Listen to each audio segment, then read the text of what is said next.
The process of war and regime change against Libya is a continuation of the type of war that was made against Serbia, the so-called Kosovo War. But the process went even faster, and this shows that there's a kind of perfectionism in the process.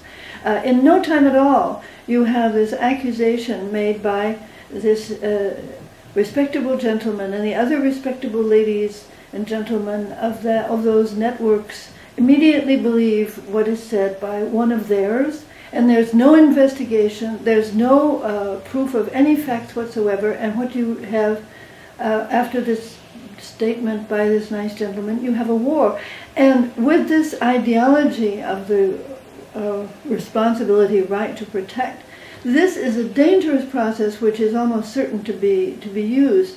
And even if it isn't used, it's an encouragement to every group of malcontents in some country that the United States doesn't like to shout, "Ah, we're being genocided!" Rush off to cry "wolf," and with the hope that NATO will come in and bomb them to power.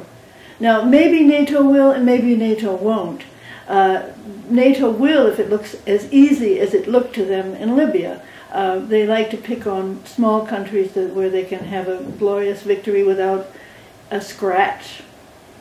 And but it is really, we are in a terribly dangerous situation, because if this continues, greater powers than Libya, such as China and Russia, are getting very worried. And all of this, I think, is creating a dynamic which could lead, without anybody really wanting it to lead there, to World War III. Just as World War I began, really nobody exactly wanted that war, but that's the war they got.